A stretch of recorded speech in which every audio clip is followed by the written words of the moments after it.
The square before Baelor's September churned like a sea in storm, 1,000 voices breaking against stone.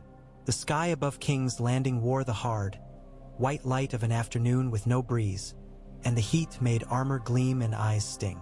Ned Stark climbed the wooden steps with a limp that had grown worse since the dungeons, the iron smell of the city pressing against his tongue. The sept towered, its pale spires like fingers raised in accusation. Below, the faces blurred into one heaving mass, but he saw flashes. A butcher's apprentice craning his neck, a washerwoman wiping her eyes with a rag, and Sansa at the edge of the platform, her lips moving in prayer. Ser Island stood waiting beside the block, mute and implacable, his sword the color of winter mornings. Joffrey sat above them, the sun pinning a halo of brightness around his golden hair. His legs swung beneath the weight of a crown too heavy for a boy's brow, and the corners of his mouth had that familiar curl. Cersei was to his left, a statue carved of green silk and iron, one hand at her son's sleeve. Pycelle bobbed behind her like a nesting bird.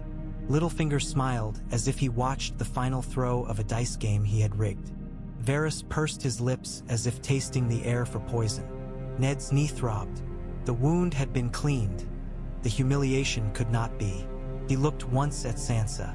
She stood very straight, the way her septa taught her, hands clenched white, skin the pale of milk.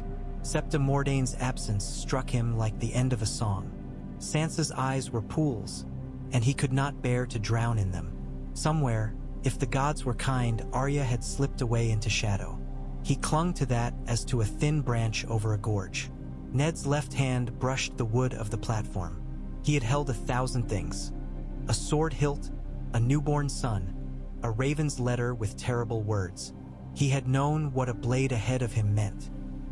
He thought of his father galloping out of Winterfell's gates and never returning. He thought of Lyanna's bed of blood and blue roses. He thought of the wall's black stones and the north's endless sky. There are knots the sword cannot cut. There are wrongs that truth cannot mend. There is a realm between what is right and what keeps your children breathing when the sun comes up. He turned to face the boy king and the throng and the block. The hush took them as the tide takes ashore. It pulled back, expectant. "Lord Eddard Stark," Cersei said, her voice carrying like silver across water. "You stand before Baelor the Blessed, before the gods and these witnesses, charged with treason against your king. What say you?" There was a weight in his chest, and he let it fall. He put both knees to the wood and felt the splinters bite. The sound was nothing compared to the gasp that went up like birds startled from trees. He bowed his head. He made himself bow his head. "I say." His voice was lower than he remembered it, rough from thirst. "That I was wrong. I let pride blind me and suspicion lead me astray. I plotted against King Joffrey Baratheon, trueborn son of King Robert, my friend and sovereign. For this sin I beg mercy, not for myself, but for my daughters." Sansa made a sound that might have been a sob or a prayer breaking. Joffrey's grin brightened. "You hear? He admits it. He says I am the king." The words tasted of triumph on his tongue. Cersei's hand tightened on his sleeve. A warning, a measure. "His grace is merciful," she said, her eyes never moving from the crowd's surge. "And the realm is better served by honor broken and mended than honor shattered upon the stones. Lord Stark's life may be spared if he swears fealty anew and bends the knee to the true and rightful king." Ned closed his eyes. He had bent already. There is no dignity in a second fall, only consequence. He pressed his palm flat to the plank and lowered until his forehead touched wood, cool against the heat.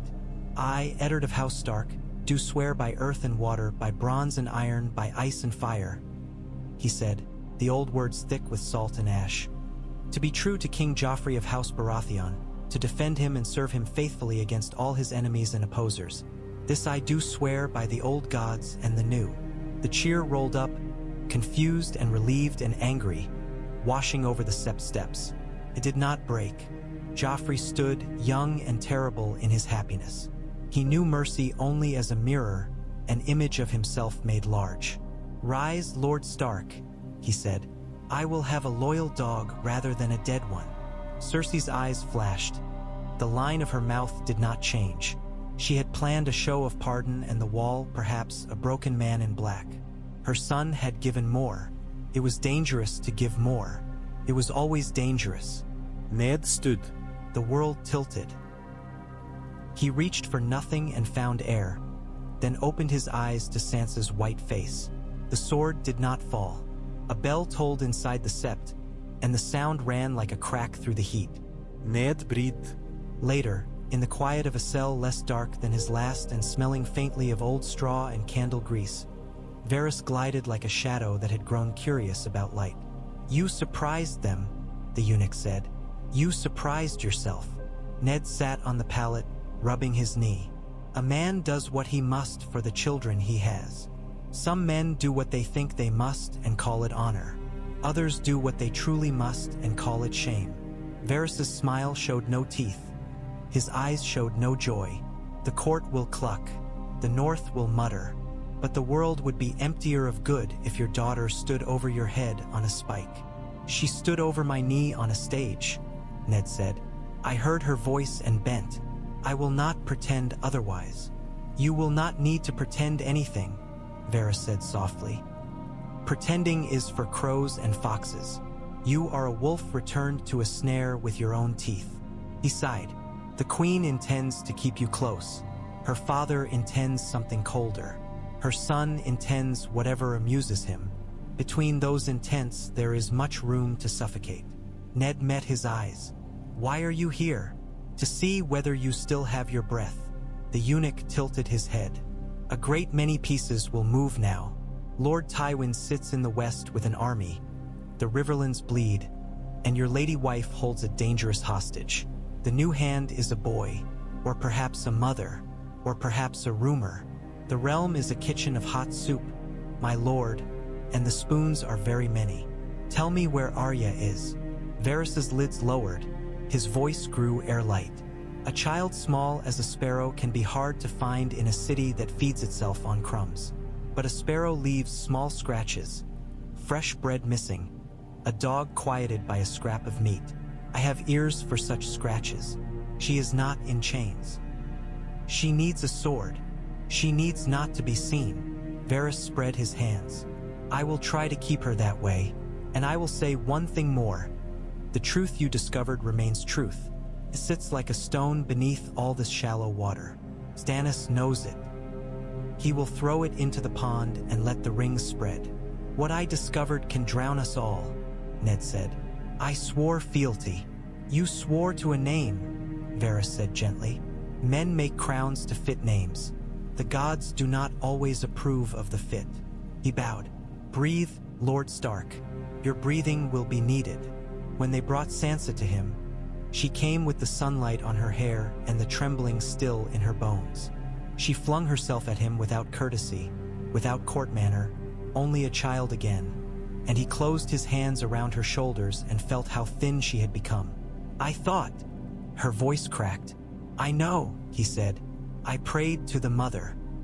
I promised the crone I would be wise if they spared you, and the warrior that I would be brave, and the maiden that I would be good. I will be good, father. I will be good if you live." "You are good," he said, each word a slow stitch in a torn cloth. "You are good, Sansa. Goodness is not a bargain. It is a thing you carry into bad places." She breathed against his chest. "They say I am still to marry him." "They would say that," Ned murmured.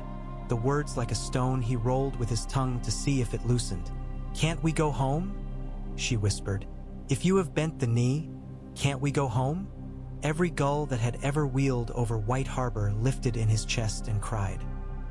He shut his eyes and saw Winterfell as he had last left it, the first snow whispering against the edges of the fields, the words carved into the heart tree pale as frost. "Not yet," he said. She drew back and studied him as if he were a map with a secret path. "Not yet," she repeated, trying the shape of it. The raven from King's Landing found Robb at Moat Cailin as the marsh mosquitoes burned behind every piece of cloth and armor. The letter lacked any flourish. It bore Ned's hand, sharp and steady, and no man with Stark blood mistook it. Robb read it once, twice, then a third time aloud for his lords in the ring of reed tents while Catelyn stood slightly apart and watched his face. "My son, I live by the king's mercy. I have bent the knee to preserve your sisters. You will not march. You will hold the neck and send no spear south. You will keep the king's peace in the north until my word calls you home. Remember, you are a Stark. Winter comes whether we love the summer." The great Jon snorted like an angry bull and spat into the mud. "The king's peace? When the king is a Lannister whelp. Forgive me, my lady, but our wolves were roused. They will not sleep in cages." Roose Bolton's pale eyes weighed the parchment from where he stood, a shadow inside a shadow. "The letter is clear," he said mildly. "We are to hold. There is value in keeping the neck with quiet teeth. Tywin Lannister knows how to count. He will count fewer dead if he knows the North does not join a Tully quarrel." Catelyn's throat worked. "It is not only a Tully quarrel, Lord Bolton." She looked at her son as men had looked over battlements. "But it is a father's word, and the father is wise." Theon Greyjoy, reckless and hungry-eyed, shifted his weight, his hand easy upon the hilt at his hip. "We sit in the wet like frogs because a boy king let your lord father live?" he asked Robb with a half-grin. "The best mercy a Lannister shows is the kind that strings a man along for sport." Robb's jaw clenched. Catelyn saw the boy vanish and the lord settle, as if a cloak had fallen on his shoulders without his noticing. "My father wrote," he said. "We hold. We will send riders to Riverrun with our goodwill and a promise to guard the neck so the west cannot flow north. And we will send to Winterfell for men to strengthen our holds. That is what we do." The great Jon grumbled, but he said no more. Bolton inclined his head, his thoughts unspooling behind his eyes. Theon laughed, careless, and the laugh ran off the water between reeds and died alone. In the Red Keep, the small council chamber smelled of crushed bay leaves and ink.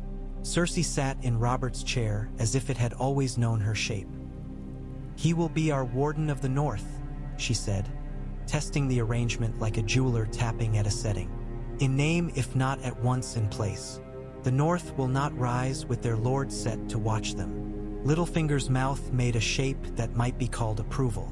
"Laudable," he said. "One wolf on a golden leash is better than a pack running through the city." Pycelle smoothed his beard. "Yes, yes, very sound, very." Varys folded his hands. "There is still the matter of Lord Stark's other daughter. Arya is a mouse who ran away from the cat. Cats do not enjoy such games, but crowds do. A small reward, perhaps. A large search gives her weight. A small one gives the queen peace." "The girl is nothing," Cersei said, and her eyes slid toward the space where Sansa had stood that morning under the sun. "It is the betrothed who matters. She will marry Joffrey, and the oaths will be bound and cannot be untied without shaming the North." "The queen is wise," Littlefinger said. "Still, the river has a way of finding cracks in the dam. Riverrun bleeds. Lord Tywin desires his son returned. Your Grace's mercy has left him unrecovered." Cersei's smile sharpened at one corner. "My father knows the shape of victory. He will send men to end a quarrel. He will not begin another that the North might win while we are watching." "Meanwhile," Varys murmured, "another brother writes in Dragonstone." Cersei dismissed the notion with a flick of her fingers, but the flick had a tremor. "Stannis is a jackal gnawing a bone he did not kill. Let him write his letters. If he chooses to show them to the realm, we will remind the realm how it loves boys and hates pedants." "Nevertheless," Littlefinger said, tracing a circle upon the table as if practicing a knot, "it may be prudent to keep our traitor close and comfortable. Comfort loosens tongues. This I know well." "Keep your knowledge," Cersei said. "I will keep my enemies. The boy is king. He has made a gesture. The realm will see him merciful."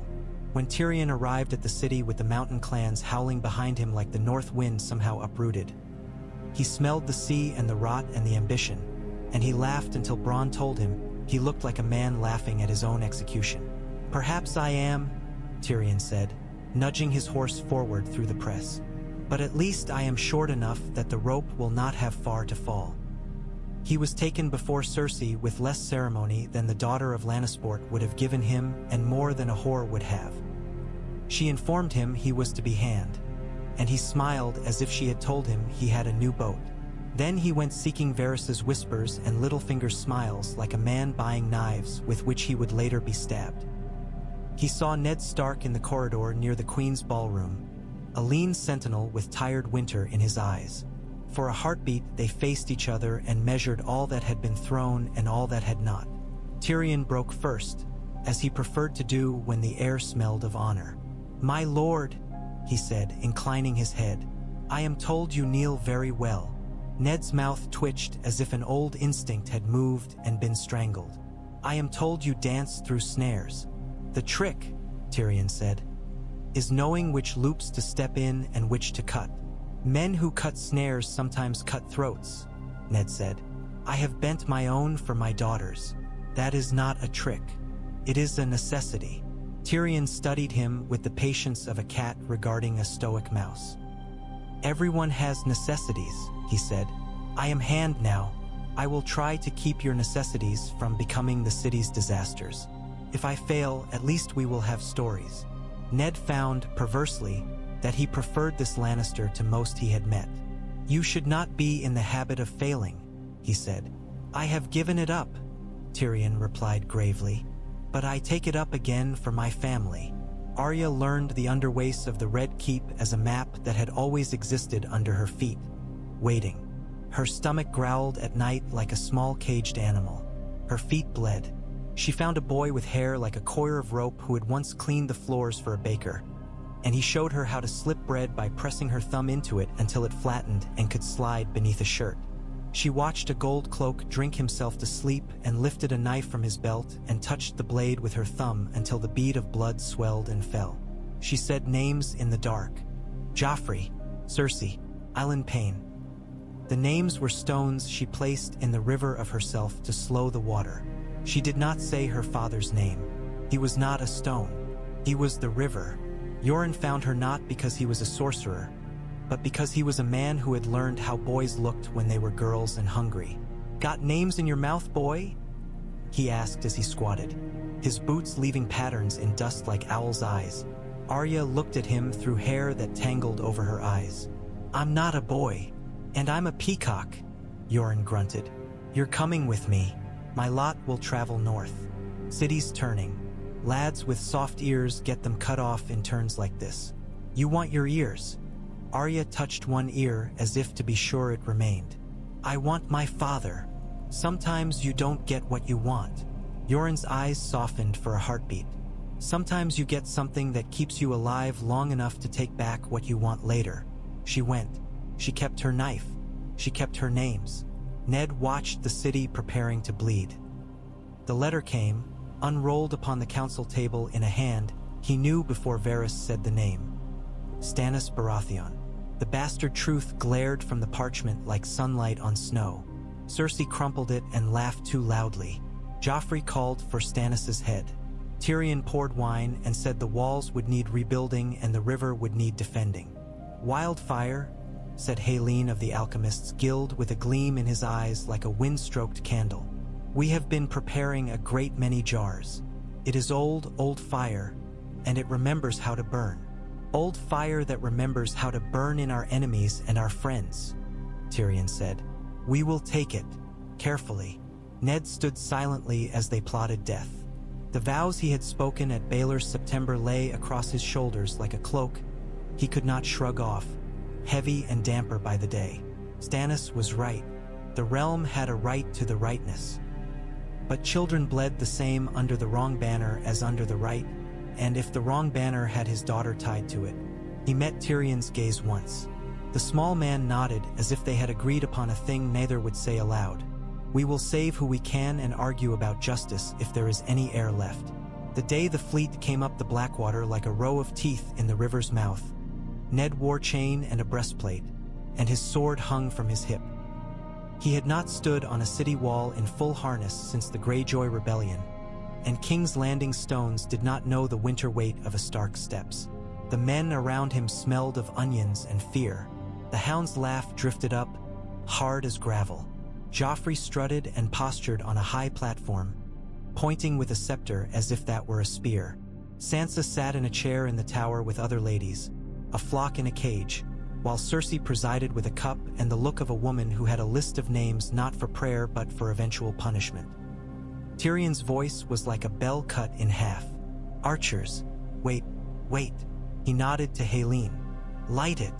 Ned stared as the chain across the river's mouth rose, as if the city itself had had a spine and decided to flex. The first of Stannis' ships slowed, sails fluttering, men shouting, oars tangling. And then the green came, sliding and then leaping, and the world became bright disease. Men screamed. You knew a man could not scream like that and live to do it again. The smell went into Ned's beard and stayed. The smell you got when a cook poured fat into a too-hot pan and then stepped back and laughed because it had burned his hand and he hated his work. He saw Tyrion flinch, then set his jaw and move, command pushing him like a tide. He moved with him. They held until the hound fled, until Joffrey's arms were full of his cowardice, and he was escorted back with 8 men to ensure his safe retreat, while men with no crown died to keep his walls upright. Ned saw men whose names he would never know fall like straw men would never fall, with blood and bone and a kind of soft surprise on their faces. "Close ranks," he shouted, his voice pulling something up from his chest that had been sleeping. "On the left, hold the line." He knew how to move men. War had been a young man's winter. It had left him with old understanding. Men moved. An axe flashed toward him, and he moved as he had taught his sons and as the world had taught him back. His blade found a shoulder. Blood found the air. He slid in mud and ash and heard a voice to his right, Bronn's or someone else's, laughing because there was only one other thing to do. A knight with a stag on his surcoat hacked down, and Ned caught the blow high on his guard and felt the bones in his wrist sing. He pushed, twisted, and the man stumbled, his feet sliding on someone else's blood. A crossbow bolt thunked into the wooden crenel behind him, quivering like a caught fish. He smelled a wife's perfume on a man he killed. He heard a prayer in a tongue he did not know on one he spared because he stumbled and fell and vanished into the crush before the knife could go again. When the hooves thundered up the King's Road, they came with sun on helms and a new smell: roses. Tywin's banners poured into the city with the Tyrell green and gold, and the cheer that went up was part victory, part relief, part the strange animal noise humans made when they learned that they might be hungry again tomorrow and thus tomorrow still existed. Ned stood on the wall with smoke in his hair and watched the boy king return to those who loved him because they were taught to love him, and those who loved him because he was their son, and those who loved him because he made them rich. He went to the tower and found Sansa among the ladies and put his hand on her head for a breath like a blessing he had forgotten how to do. She lifted her face to him. "It is over?" she asked. "For now," he said. The 2 words he had learned were the only true end to any sentence in King's Landing. They feasted the night victory was named. Music rolled like bright cloth unrolled across a table. Marjorie Tyrell's smile was a lantern at the end of a dark hall. Joffrey watched her as he never watched Sansa, as if something in his cruel little heart had finally given him a direction he liked. When he stood and announced before the court that his noble heart had been moved by the song of victory, and that he must take a wife whose house had helped him crush Stannis, there was an intake of breath from the women and something else from the men, and Sansa, who had learned to hold her breath when he spoke, sat straighter, the quietness inside her a pool she could drown and bathe in at once. Cersei's eyes glittered as she watched the Tyrell rose float toward her son's thorn. Littlefinger's smile tilted as if someone had tugged one corner with a fishhook. Varys lowered his gaze and counted the lives that would be saved and the ones that would then be spent. Tyrion met Ned's eyes across the hall and lifted his cup, and the gesture was apology or warning or simply acknowledgement that this is how it always went. Marriages as battlefields, vows as knives. Afterward, alone with his daughter in a solar the size of a longhouse, Ned told Sansa plainly. She had asked him not to treat her like a child, and he tried. "They will set aside your betrothal," he said. "Joffrey wants the flower that opened the gates to him." Sansa's hands lay in her lap like broken birds. "He swore we would be married." Kings swear. He had been a friend to one who had sworn and lied and laughed and loved and died anyway. Does this mean we can go home? Hope sprang up in her like green in old snow, startling, bright. He swallowed. The answer was not a thing a father wanted to say to a daughter, that she might be useful as a hostage without even a promise of marriage to justify her presence. Not yet, he said again, and hated himself a little more. The purple wedding was named later by small folk who had no love for heraldry but did love gossip and color. In truth, wine was the color of rich blood, and the boy with the crown drank it and choked and clawed at the air like a man drowning on land. The moment unspooled in threads. Cersei's scream, high and thin, like the break of a string. Marjorie's mouth a little O of shock. Tyrion staring at a cup in his hands as if it had grown there without his consent. Sansa rising half from her chair, her face the mask she had learned, a river of fear hidden below and blankness above. Ned was not at her side. He was at the other end of the hall, and for a moment that would haunt him later, he was relieved. He put a hand on the hilt of his sword out of old habit and new fear. He scanned faces, Varys pale, Littlefinger, a portrait on a wall that had been painted to look innocent and thus could not possibly be. Pycelle flapping like a torn sail. Mace Tyrell trying to find a place for his expression and settling on outraged sadness. Joffrey died like a boy dies when the world refuses to be a toy. Ugly, loud, and sudden. The hall lunged toward chaos. Seize him, Cersei screamed at Tyrion. She clawed at her son's throat as if she could reach past skin to pluck out death. Seize the imp. He gave it to him. Tyrion did not get a chance to say he had not. Men descended upon him as if upon a slaughtered pig. He vanished into hands and shouts. Ned took 3 steps in that direction and stopped because stopping is a skill learned in war and unlearned nowhere. The wrong move in a hall like this is not a move at all. It is the first touch on a string that will snap a net closed. He looked for Sansa and did not find her. When he at last dragged himself from the hall's roar, when Joffrey's body was cooling and the Queen's grief had become something colder with a name like vengeance, when Tyrion had been taken toward darkness and accusation, Ned found the room where Sansa had been meant to wait with other ladies after the panic. It was empty of her. A single hair net lay snagged upon a chair, a trifle of delicate black like the web of a spider that had fled its web. He closed his hand around the silk and felt a knot tie itself at the base of his spine. He knew theft when he saw it, and he knew an escape when he saw the mark of someone who had built the tunnel. He had been a boy once and had watched Benjen disappear for days, then return with mud up to his knees and a grin like a secret. He had not liked the feeling then. He liked it less now. He went to Varys with the hair net, and Varys touched it with 2 fingers and looked as if someone had shown him a snake with a child's bow tied to its neck. "You will tell me," Ned said. It was not a question. It was not a threat. It was a request wrapped in iron that once had been called ice. "I will tell you that a ship sailed on the river," Varys said, "and that men sometimes sail because they go to trade, and sometimes because they flee the weather. Which do you think this one did?" "Where?" Ned asked. "If I had the river in my pocket," Varys sighed, "I would be a god, or a fool." His eyes lifted. "The capital has eaten another king, Lord Stark. It will eat many until there is nothing left to swallow, or until someone takes away its plate. Or until winter makes the river ice," Ned said, looking at the hairnet. "I am going home." He did not ask permission. It is a thing you do not do when you love your enemy's favor almost as little as you love your enemy's wrath. He told Cersei as much in the throne room, and the words landed on the marble like nails on glass. "You presume," she said. "I arrange. You will not take your banners with you. I will take my name with me," he said, and wondered when the edge had come back into his voice.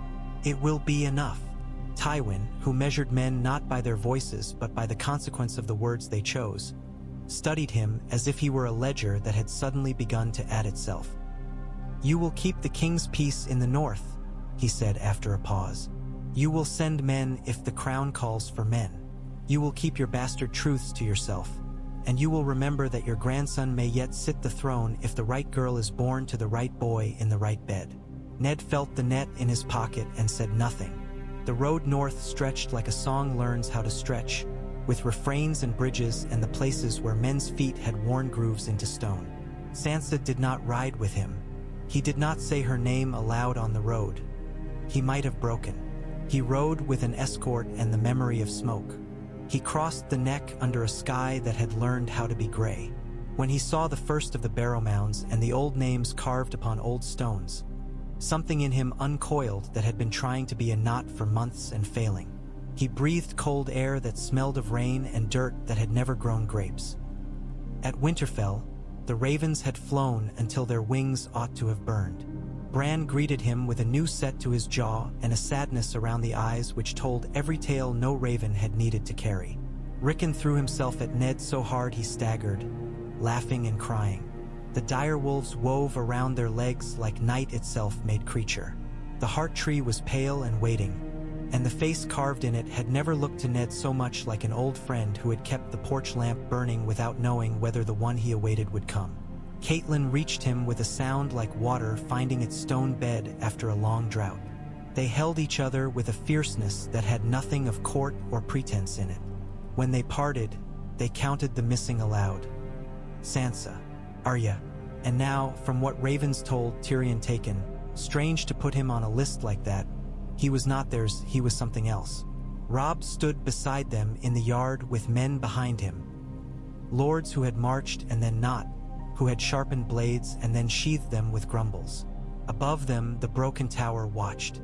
"I have done what you wrote," Robb said without greeting, because the greeting was in his eyes and his throat and the angle of his shoulders. "We held the neck. We sent riders to Riverrun with goodwill. Riverrun bleeds still.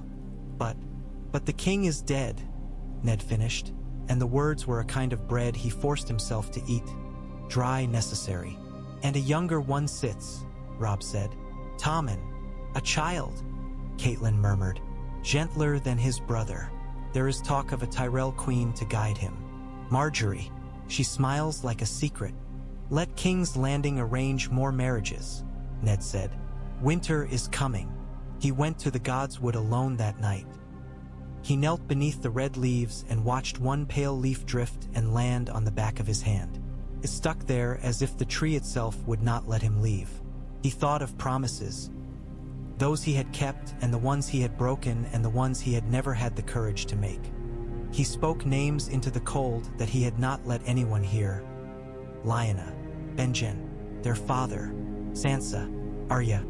He told them what he had done, and if the old gods judged him, they did so without thunder. Ravens brought more letters as the days thinned. At the wall, Jon read his like a man reading the tides, and the tides told of dead men walking and of a king in the north invented one night around a fire and then uninvented by a father's ink. Ned read his son's words until the ink blurred. He sent back men and food, and later, when the weather made food a kind of treasure, he sent more men anyway. He remembered the cold that ate into the bones when the wind came off the shivering sea. He remembered old stories told by older men with scars on their tongues. He had bent the knee to keep his daughters breathing. He would not bow his head to let the cold come without a hand raised against it. News from the south came like grackles. Loud, ugly, constant. The trial of Tyrion became a performance of grief and malice. When the letter that told of the dwarf's demand for trial by combat arrived, Ned's first, strangest thought was that he himself might have demanded the same if he had been shorter and cleverer and more desperate. Bronn fought for him and was paid. Men called that a miracle. Ned called it a business arrangement worked in steel. Oberyn Martell died, and the city swallowed another flavor. Sansa, a ghost now, a story. There were shadows of her on the coin of rumor. A boat seen at night, a girl with red hair and a cloak, a singer who stammered when asked about a lady. Ned did not let himself imagine the worst or the best. He imagined rope. He imagined wind. He imagined a hand catching another hand at the last moment. In the great hall, the northern lords watched their warden and thought their various thoughts. Some regretted a war not fought. Others thanked gods for sons not laid out on boards. Roose Bolton glided through with his soft voice and his pale eyes and made no trouble that one could see with eyes that were not pale. Theon paced the walls like a man counting stones and trying to find one he had not paid for with pride. The blacksmith's son who loved Arya rubbed oil into chain and did not speak her name. Snow began to fall as letters from the south grew fewer, as if the paper could not fly in the thickness of the cold. There were more worries. Bandits in the Wolfswood who were less bandit and more hungry. Small folk who crowded nearer to Winterfell's walls with gauntness and hope. A white raven from the citadel that did not speak but made everyone in the hall speak more softly the day it came. The watch at the wall sent a raven with words that Ned read once and then twice without breathing. Wildlings gathering, led by a man who wore a crown made of bones and called himself king beyond the wall. Dead men in the snow. Fire seen where no fire should be. A choice lay down before him like two roads in the forest under snow. Keep the king's peace in the north as Tywin Lannister had demanded and the letter of his oath required, or gather his bannermen and ride to a different war than Southron scribes wrote, the older war, the true one. He stood in the godswood and put his hand upon the face in the heart tree and found it wet with melting snow, as if the wood wept slowly in the cold. When he called the lords to the great hearth and told them, there was a silence like prayer. The crown will not send men for this, Ned said. They will call it a tale told before winter to make fireside talk more interesting. But I know a thing when it has weight. I swore fealty to a boy to keep my girls alive. I did not swear to let my sons freeze for a lie. We will gather and we will go. Gretchen's bellow shook the rafters. At last, he laughed. At last a war with a beast worth the meat it will give our hounds. Roose Bolton's face did not move. King's Landing will not love to hear of banners raised which are not for them, he said. Catelyn stood and turned on him with a look that would have burned wood. King's Landing can learn to love honesty when it saves their soft beds from filling with snow. Ned lifted his hand, and the room quieted with the old habit of listening to Starks. This is not a war for songs, he said. It is not a war for thrones. If we win, we keep the world. If we lose, we leave our bones and they will not notice whose lords they were when they still had flesh. He wrote to the wall, we are coming. He wrote to Stannis, who had somehow survived and named himself in the North Snow. The North remembers and the North believes in cold things. He wrote to the 𝒉, a girl who once played with my daughters, now queen in the Vale, should watch her passes with men she trusts. He wrote to White Harbor, send ships where ships can go in slush and keep your men ready. He wrote to a name he did not write on paper, his daughter on the wind, and told her with no voice that he was doing a thing that would make all small decisions seem like pebbles beside a cliff. Men came. They came with their breath white and their eyes hungry for something that was not food. They came with axes that had cut wood and now would cut other things. They came with dogs that's ribs showed and with horses that tolerated no spur in ice. The drums that beat in the yard were not for glory but to keep time with hearts that must get used to walking faster in cold. Before he rode, he stood with Bran beside the heart tree and rested his palm upon the boy's hair. Bran's gaze seemed older than it had any right to be. I dreamed a crow, he said. It told me that the wind could talk if I let it. The wind says many things, Ned answered, and most of them are about themselves. Bran smiled a little. This was different. He reached up, put his small hand on Ned's wrist. Don't die. I will try, Ned said, the only promise that is not a lie. On the morning they left, snow had woven a white shawl over the world. The dire wolves ranged before them, gray and great, their paws making prints that filled with powder almost as soon as they lifted. The watch from the wall would meet them at Queen's Crown. The sky was a lid that would not open.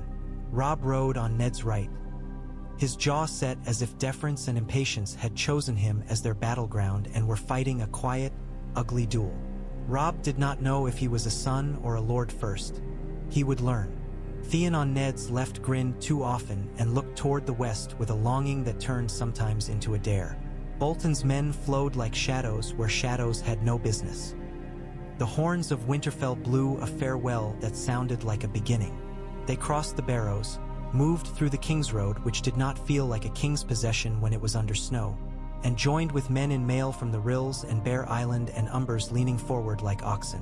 They sang a song one night about a girl who froze by a tree and then got up and walked away and came to her lover like a ghost and warmed his bed without melting.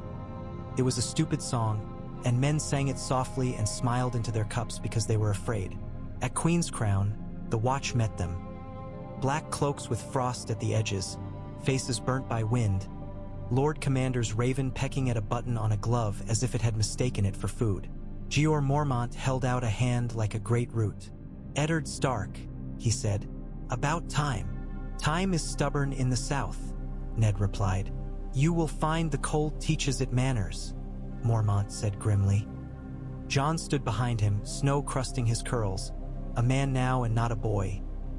He and his father looked at one another through all the words they would not say with men on all sides watching for cracks that could be called favorites or weaknesses. Winter took the luxury of tears and left iron. There were no embraces. There were orders. Jon's mouth went tight with the orders he had learned to live inside.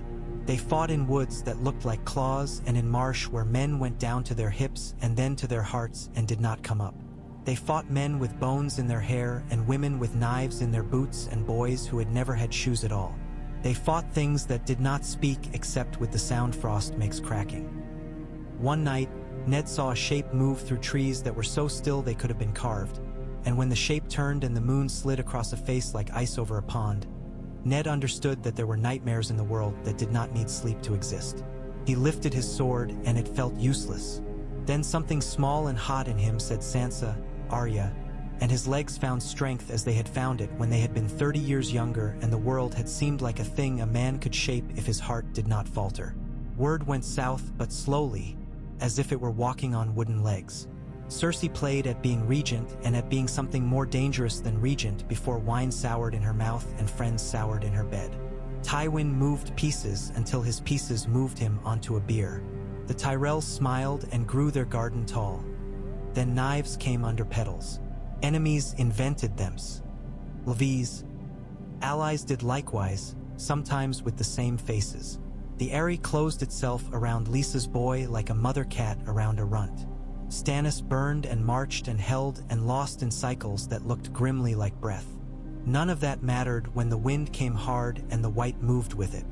There was a night when Ned stood upon the Frostfangs with his men behind him and the world in front of him and thought, "This is why I bent. Not for a boy's crown, not for a woman's pride. For the chance that this line will not break where I stand." He shouted to the men, and he did not tell them to be brave, because bravery is a poor liar. He told them to push together and keep their eyes upon living things and to listen to orders and to kill whatever did not bleed red. He thought these are small instructions, and if we live it will be because of small instructions and not because of banners. The dawn that came after that night came gray and exhausted, as if it too had fought. Men walked where men had fallen, and wolves nosed at those who would never rise. Jon stood with a streak of black ash like war paint down one cheek and his eyes older than any man's had a right to be. Robb limped, his calf torn by a blade that had no heat to it. Theon had lost 2 fingers and a piece of his grin. Roose Bolton's cloak had not a speck upon it, which was a thing that worried Ned more than many other things. They had held. The thing you live to learn is that holding counts. In his tent, Ned sat with parchment and a quill and wrote a letter to no one he would send it to. "I have done things I would not have done in summer. I have done things I would do again in winter. If I have lost myself a little, I have set a place at the table for a man I half remember." He did not sign it. He did not need to. When they went south again, it was because the wall held, for now, and because food does not grow in men's bellies by shouting at them to hold. Winterfell needed planting even in frost. Planting in frost is another word for preparation. On the road, a raven found them with news written in a careful, foreign hand upon good paper. It told of a girl in the Vale with hair colored like Tully River water and a lord who liked to hold her elbow when they walked. It told of names changed and debts paid and a small boat that had not gone to one harbor but another. It told of a child of winter learning to be a lady among mountains. It told nothing for certain and everything a father needed to arrange his nights. In King's Landing, a boy king learned kindness out of fear and instruction. A queen learned fear out of aging. A council learned to be a stage for a quieter war. Tyrion sailed to a city where dragons were stories and became less so. Stannis carried fire like a man carries a disease he believes is a cure. The realm continued, staggering, committing small treasons against sense and small mercies against cruelty. In Winterfell, snow fell. Ned stood upon the battlements and watched it draw veils across the courtyards until sound itself was muffled. Catelyn joined him and put her arm around his waist, and they leaned against each other like trees that hold up another tree which would otherwise fall. "You did right," she said at last. "I did something," he said. "You did what kept us breathing long enough to do something else." She rested her head against him. "Perhaps that is all right ever is, in a world like this." He thought of a boy on a stage, of a block and a sword that had not fallen, of vows spoken and broken and mended, of daughters set on different winds, of sons who had learned to hold a sword differently because the world had turned its blade toward their throats. He thought of the dead in the snow. He thought of the living inside these walls. The heart tree's red leaves did not move. The air was too still. Ned could hear his own blood. He could hear the faintest sound. A child's laughter from the hall below, where Bran had told Rickon a story that made no sense and then made perfect sense because it turned together like twined rope and caught at the end something worth catching. If he had done right, it was not the kind of right that fit into a song, but it was the kind that would let men sing later. He had bent the knee to a boy who died choking on wine, and he had kept faith with a family that had learned how easily blood runs when you cut yourself on truth. He had defended a city for a king he did not believe in because the city held his child. He had ridden north to fight a war for no man's crown. He had held. The snow took his footprints as soon as he lifted his feet. He liked that. It meant that a man could walk forward without the past dragging him back by the heels. It meant that when a wolf trod thereafter, it would find no trail to hound and would lift its nose into the air and find instead a scent that meant hearth and meat and breath. It meant that when Sansa found her way to a place that would shelter her, the road behind her would not be lined with bones that had her father's shape. He stayed upon the wall until the light thinned to a pearl and then to slate. When he turned, a single red leaf broke free and drifted down, and he reached out his hand without looking and caught it. He did not know why he smiled. It did not matter. He kept the leaf until it turned brown, and then he let it go. The winter lay down. The gates of the north stood. The names of dead men made small. Brave rose where the snow had not covered them yet.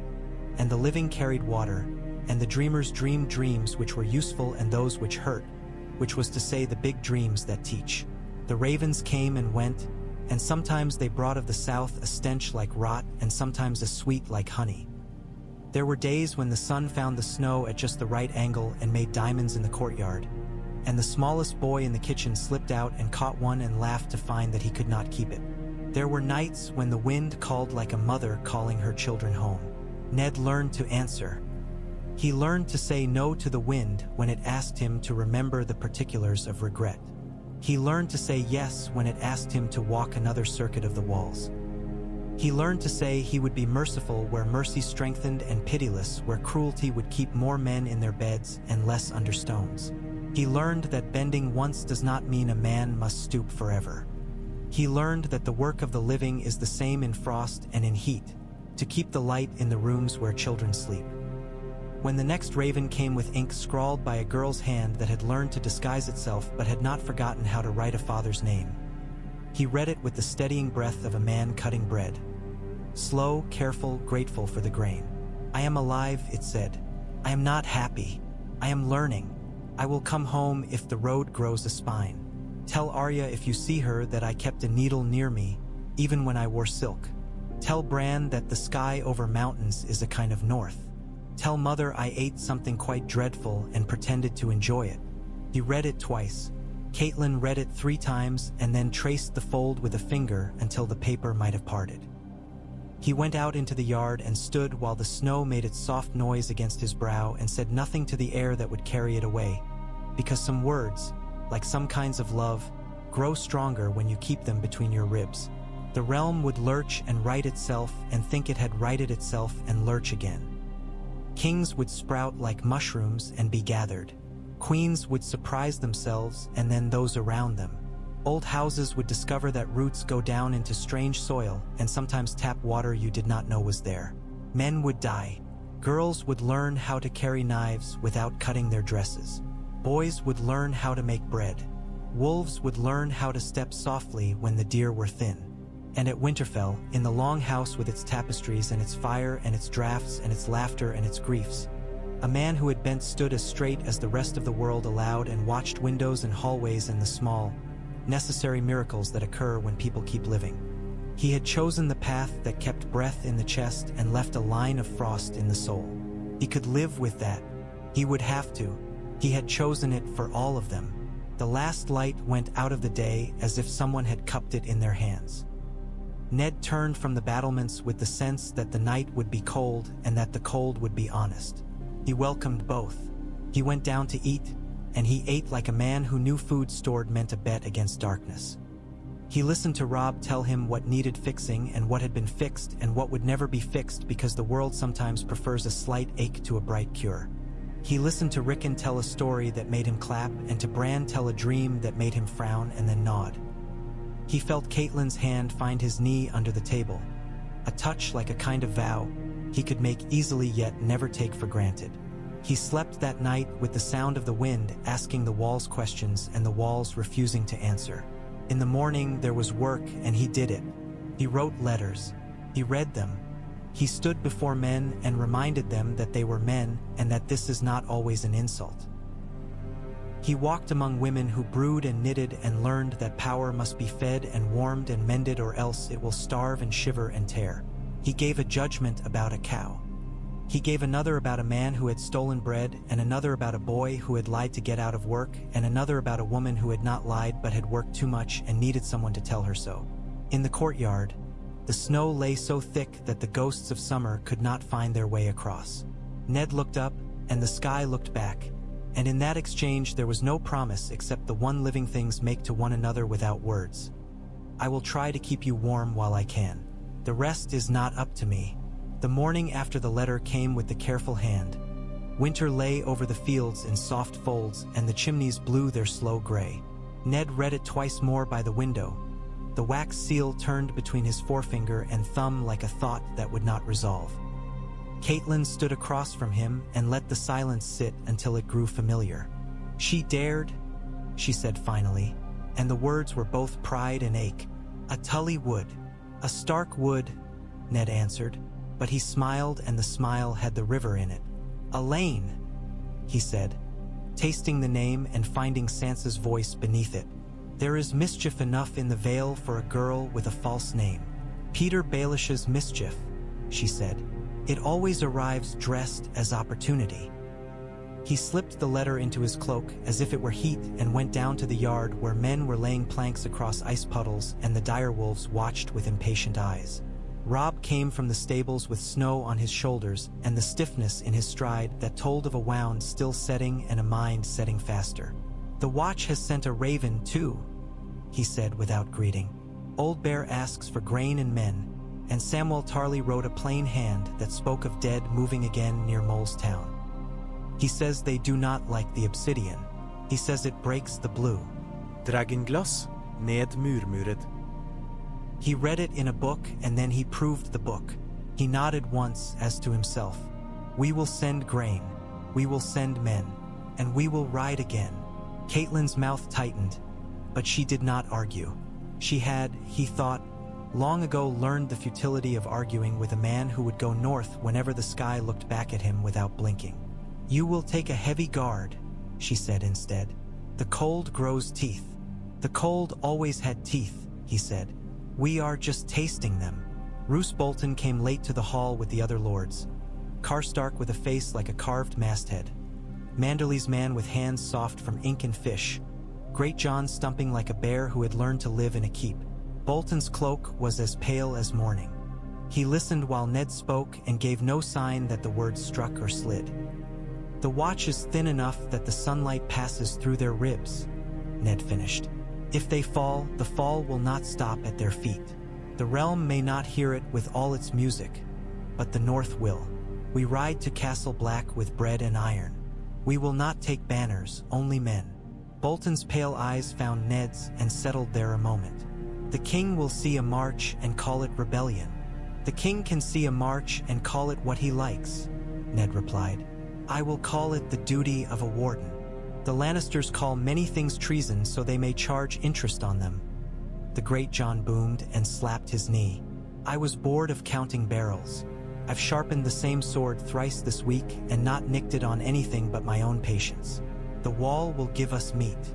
Winterfell will be thin if the fields are bare and the men are gone, Bolton said. A war of the dead does not plow the earth. If we return to hungry children, we will have traded one enemy for another. Ned inclined his head. So we will not strip the fields.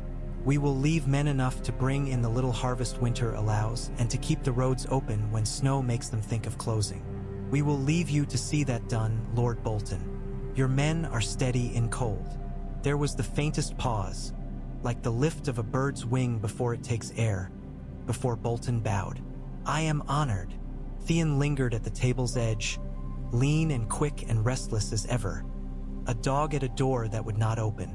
I will ride at your right, my lord, he said with the old swagger smoothed by too many glances toward the west and the thoughts those glances contained.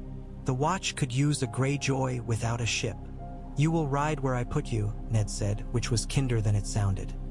He could have told him to ride to Pike and make himself useful to a father who appreciated the sea more than a son. Theon's grin faltered and then returned, thinner. They rode 2 days later with spears wrapped in oiled leather and barrels of black bread, jolting on sledges behind cart horses. The direwolves ranging ahead to nose the wind and return with snow on their whiskers. The sky was that unbroken pale that winter wears when it wishes to annoy men with hope of sun. At the causeway the water lay thick and black beneath a sugar crust, reeds rattling like bones. Osha walked with the baggage for a time and then fell into step beside Ned without asking permission. Because permission was a Southron thing and she had shed as many Southron things as a snake sheds skin. You go to a wall, she said. That's a man's way of saying he thinks he's found the end of a thing. You don't know the wild the other side. There ain't an end when you walk long enough. The snow just goes on with its own thoughts. I have walked there, Ned said, long enough to know how long is. Osha looked up sidelong and showed teeth in what might pass for respect. Then you know the dead that walk don't care much for walls either. They'd walk through a man if he weren't burning. We will keep them burning, Ned said, and for a breath he felt like a liar. Then he thought of dragonglass and men with orders and wolves whose teeth did not bow to cold and decided he could keep the lie smaller than the truth. At Queen's Crown they met the Black Cloaks, their horses ribbed and their faces cracked by wind.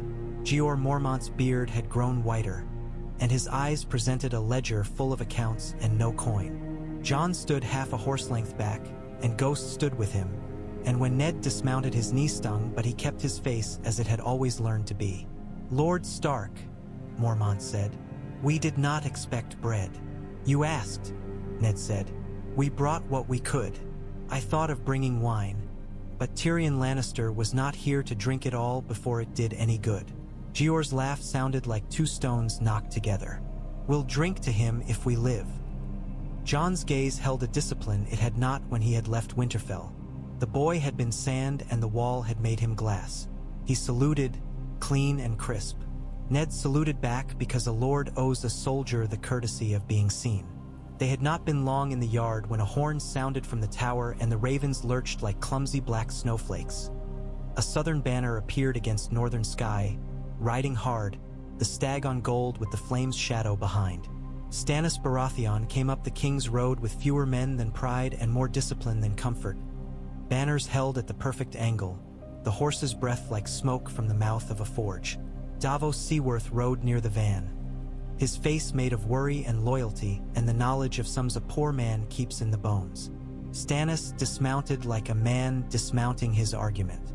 Ned walked to meet him, the old courtesy a path that saved men from drawing lines in the snow. They bowed enough to be called greeting. Lord Stark, Stannis said, I sent letters. It is a relief to find one man in 7 kingdoms who reads. I can be persuaded, Ned said.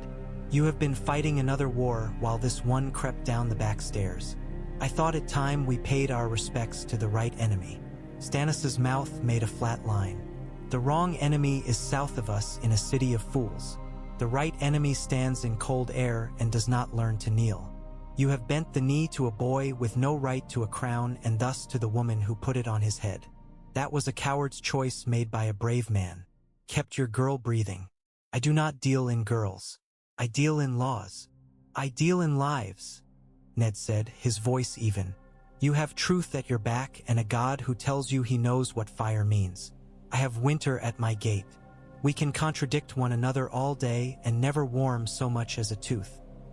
Davos shifted in his saddle and inclined his head to Ned with the rough courtesy of a knight who still thinks of himself as a smuggler when his boots creak. My lord, the men of the north fight like men who were born in frost and raised by wolves. Stannis has saved the wall once, but it will not save itself twice. We could stand to share. I am not turned by soft words, Stannis said, though his eyes did not grow harder at Davos's loyalty. The anger and the loyalty had a truce. I came north because a red woman read in fire, and because men told me the law, and because my brother's son was a lie. I will not go south until the truth is a thing so obvious that even a Tyrell can see it. The truth will be there when the snow melts, Ned said dryly. I have no love for lies, Lord Stannis, but I have children and subjects and a wall that will not feed itself. Tell me what you require that will not tear the north into tatters, and I will tell you what I can give. Stannis studied him. He had a face that was always studying men and finding them wanting, a habit that was not entirely wrong. I require oaths, he said, but I am not so mad as to demand them now. I require men. You bring them. I require Dragonstone's glass to be put into every fist that can hold it. That I will give. Melisandre stood among the men like a brand that had learned to smolder. Her eyes found Ned and slid past him toward Jon, and something like a smile moved at the corner of her mouth. When she spoke, the words came like steam from a kettle. I saw a wolf with two shadows standing in a field of snow, and one shadow bit the other. I saw a woman with hair the color of new leaves weeping into a bowl that held a flayed man's face. I saw a girl smiling with blood between her teeth and a ship's prow under her hands. I saw the wall crack and the sea walk inland. I see snow, Ned said, and men holding it back with knives. He inclined his head a fraction. Your fires burn bright, lady. I hope you warn your king when they scorch what he meant to cook. She laughed, and the laugh was not unkind. Warnings are prayers spoken sideways. I will give him both. That night in the Lord Commander's solar, the table was crowded with too many kinds of authority. Gior grumbled and carved a baked fish with motions like attacks. Stannis sat hard and straight. Melisandre did not eat. Davos did, gratefully, as if he knew a good cook when one found him even on a wall. Jon said little, and when he did it was to insert a detail like a wedge that kept the whole from sliding apart. We will need to strengthen the ruined towers, Jon said. The last wind took more roofs than men admit. The wildlings we turned back scattered, but they are not gone. A fire burns them, but food lures them. If the villages south of the wall cannot feed themselves, they will raid us as if we were a barn. We will set granaries under guard, Ned said. Every holdfast will send grain and men to keep it. Winterfell will send more than most. The North's tithes would go to the king, Stannis said, testing. Kings ask for tithes in summer, Ned returned. Winter demands them. If your crown wishes to collect twice, it may try. It will need shovels for all the corpses. Davos coughed into his cup to hide a smile. Stannis's jaw worked, then stilled. We are agreed in the first, he said. We are agreed until we are not. Until we are not, Ned said. When the council broke, Davos found Ned at the wall walk with the night laid out like velvet beyond and the stars small, cold buttons. The wind tugged their cloaks and the long black scar of the forest lay below like a memory.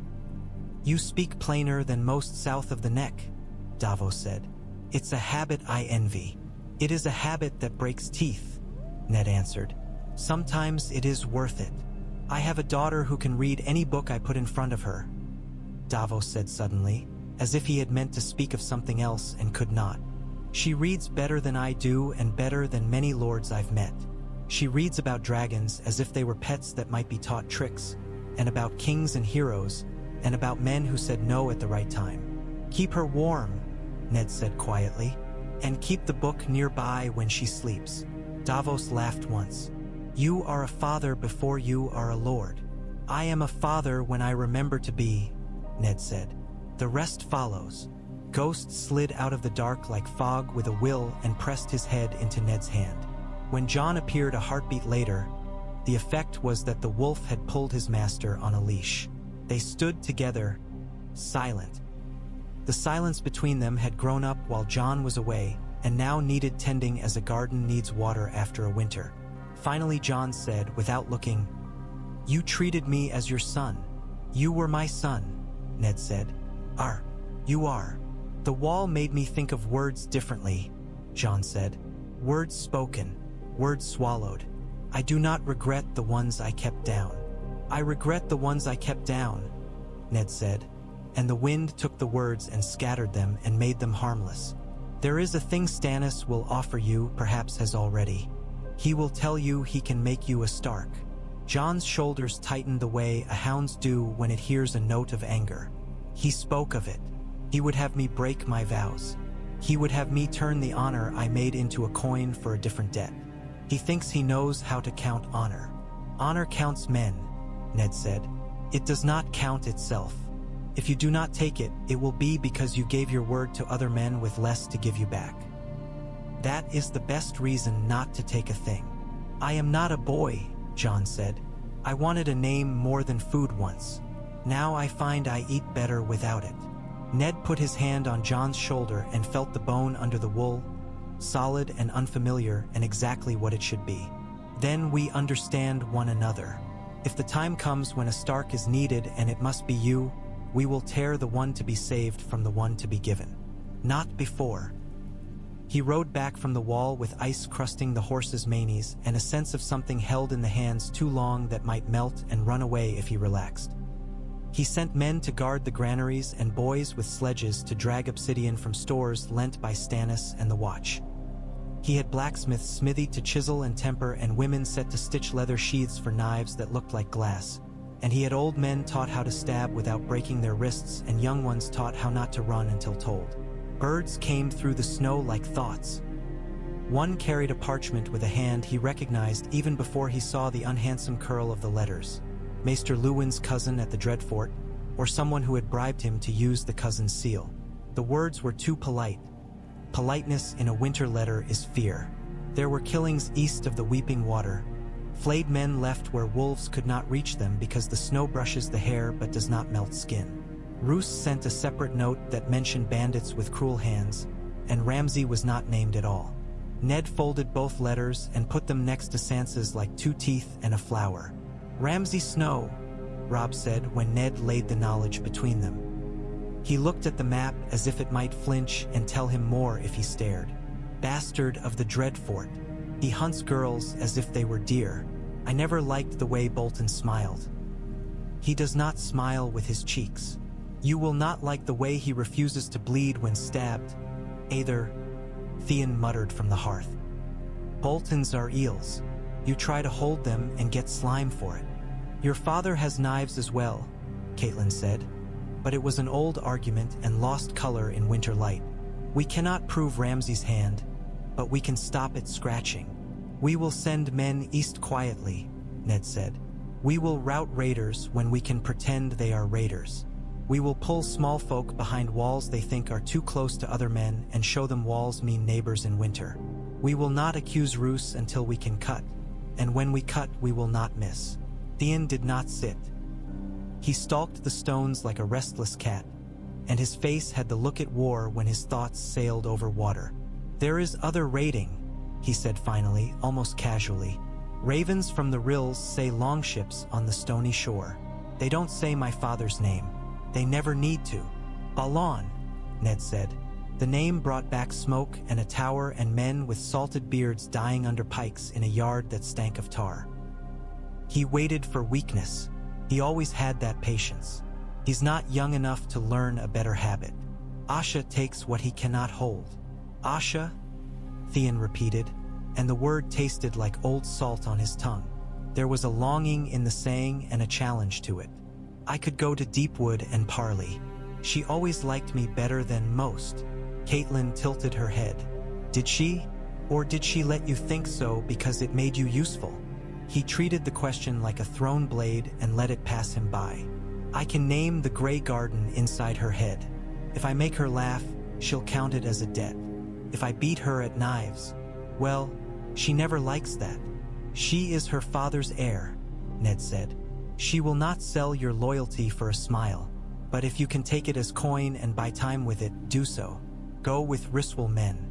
Take girls who can guide you through trees as if they were goats. If she insults you, swallow it. If she offers you a stool, sit on it and not on your pride. What if I bring you her terms? Theon asked. What if they're not so foul you have to spit?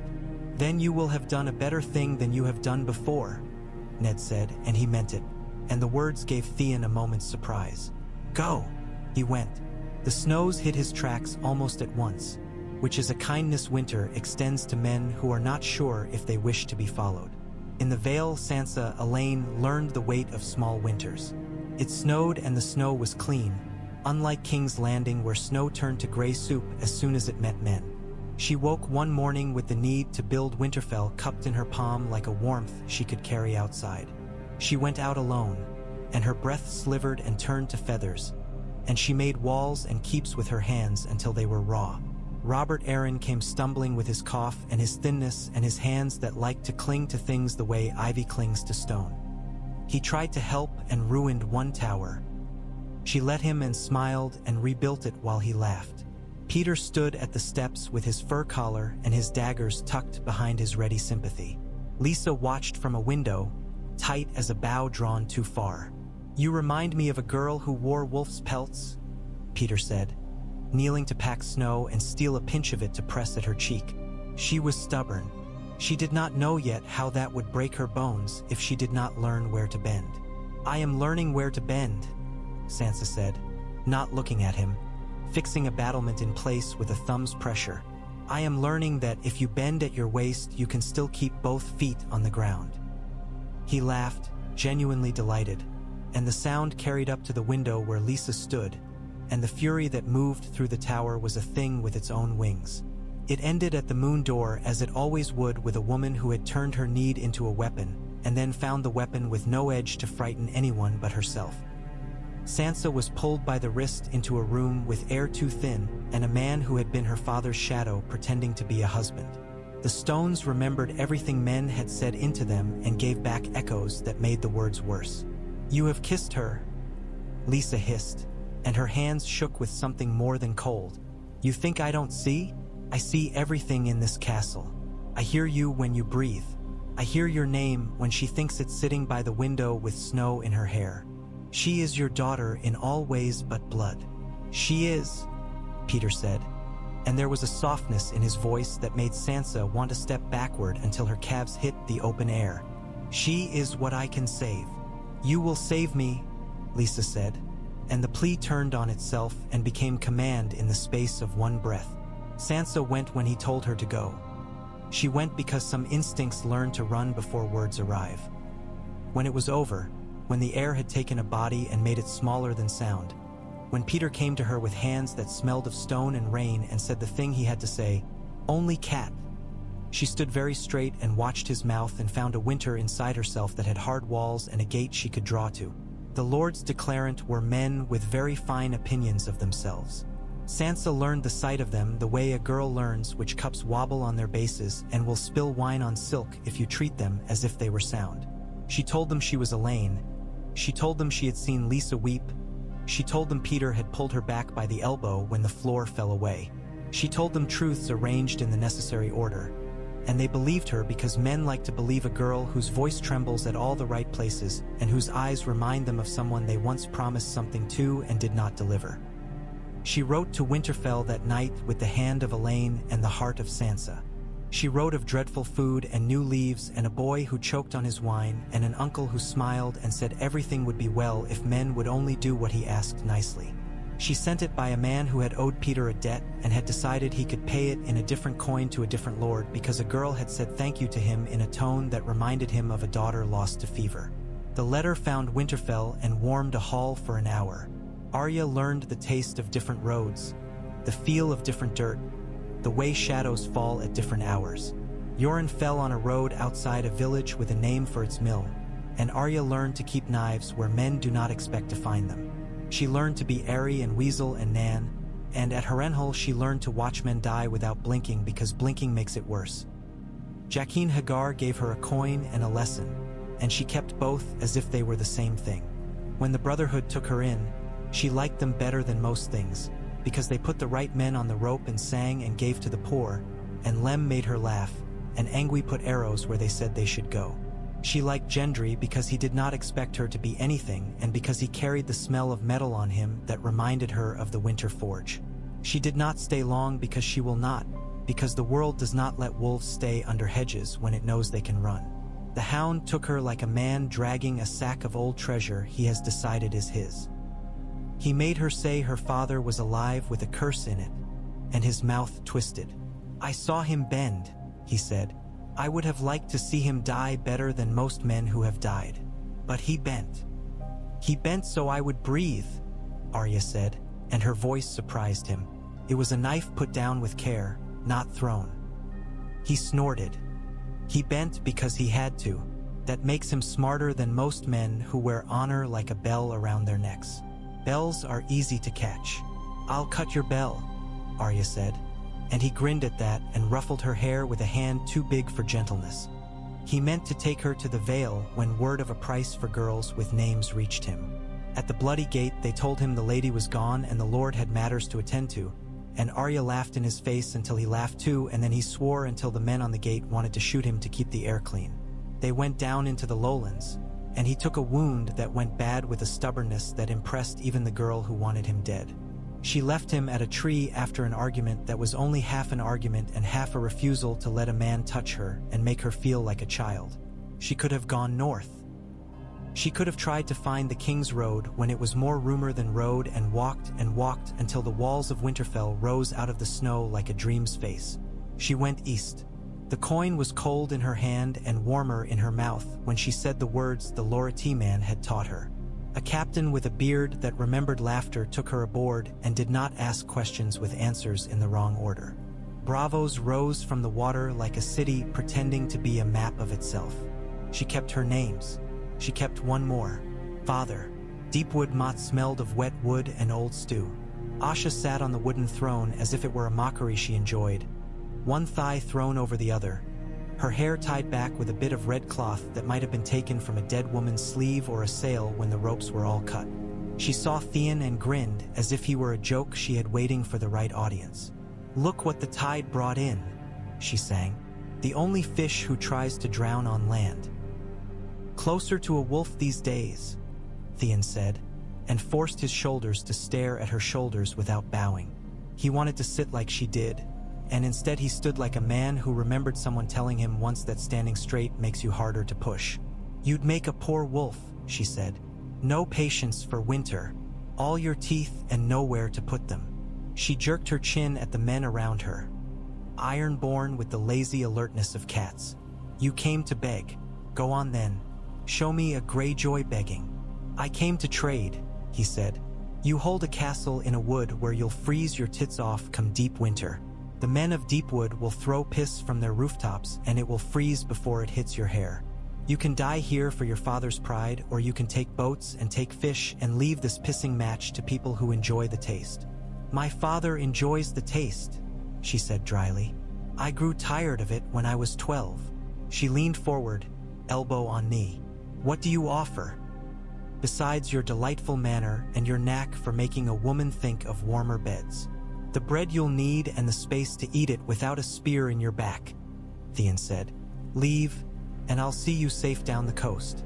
Stay, and the wolves will come and they will not be licking old bones. They'll be licking new ones." "You speak like a man who has seen a winter," she said. "You haven't. You've seen weather." He looked at her a long time and put his pride at her feet like a coin. "Asha," he said softer. "Come home while home still remembers you." "I won't. I can't. But you can. You're the only thing in Pike with a brain in its skull." She laughed then, loud and delighted, and then quiet, as if the laugh had given away more than she meant it to. My father would have me flogged for the compliment, she said. Then, I will take your path, not because of you, because I was born with a weather eye and it tells me the sky is turning black in the wrong way. We will go by night to our boats and you will pretend not to see. We will burn 3 sheds and your men will say they chased us. They will boast for years after the ale until they do not remember you did not kill me. Will this please your wolf? It will please him to count the living, 𝒉𝒐𝒏𝒐𝒖📐. said. I have noticed the dead are difficult to please. Except our drowned god, she said and rolled her eyes. He loves it when men go under and come up stupid. She leaned back and tossed him a bit of leather. A keepsake, from a boy who tried to spit on me and missed in the wind. He had a fine aim before the gust. That's life. He caught the strip, did not look at it, and tucked it into his belt. He felt less like a man in that moment and more like something else he could not name that might be more useful. He took the plan to the men of the rills with the tone of a lord and not a hostage, and they nodded because the math was good and because the winter wind in the trees had begun to sound like a thing that had learned how to speak near men. Stannis struck the Ironborn on their way out with professional contempt, and Asha gave him a salute like a woman who admires a fine hammer even if she will not lie under it. She fled with most of her ships and left Deepwood to men who loved their wood and would carve their doors with the story until they died. Theon returned to Winterfell with a strip of leather in his belt and the smell of tar in his hair. Ned listened to his tale and did not clap him on the back. He gave him wine and a seat by the fire and a look that lasted long enough to matter. You did what you said, Ned said. That is a better thing than most men manage. I did what Asha let me, Theon said, and he had the decency to say it without sharpening it into a quip. That may be the same thing, Ned said, and it may not. It will do. From the east. So far east that the snow gave up trying to imagine it and stopped. Rumors began to arrive wrapped in gulls' cries and fishwives' laughter. Dragons, men said, with that tone employed when a word conjures 2 entirely different sins. Longing and derision. Tyrion Lannister written in one hand and then erased by another, and now a new hand writing him again. Slavers burned in a city that had not troubled itself to care about slaves in 300 years. Wolves are wolves whether their fur smells of pine resin or citron, and a fire breather was a rebreather. Ned listened and did not spend men on the shape of a rumor. South, King's Landing played at churches while the granaries grew empty. Cersei armed piety because it came free and bit her for the charity. The Tyrell girls smiled and fed children bread until the mothers loved her more than they loved the price of bread. Tommen grew, and his hand learned how to write without trembling, and his tutors taught him that kindness is useful, and he believed them because his nature liked the lesson. The city moved on, an old beast with new fleas. Varys walked its back. Littlefinger stacked coins like stones. The mountain killed, and Qyburn made men out of men's parts with a surgeon's enthusiasm and a torturer's blankness. The news came to Winterfell like thin soup and clotted in the bowl. In the Dreadfort, Roose watched Winter with the same low interest he extended to everything, as if it were just another thing that might try to surprise him and therefore should be greeted without surprise. He sent men to patrol where Ned sent him to patrol. He sent his bastard out with dogs, and the dogs came back fat and pleased and sometimes with a strip of cloth that had belonged to a girl. He wrote letters that folded under Ned's fingers like polite snakes. He sat by fires he did not feel. He waited. Ramsay blundered where his father slid. He left mess. The mess let men track him. One night, under sky that had decided to keep its stars, Starks and Umbers found a camp that looked like the shed skin of a snake and the mess the snake had made of a deer. The men there wore bits of girls in their belts like trophies because no one had told them a man with a moral memory might see. The wolves went in silent and came out scarred with the anger of men who had to watch.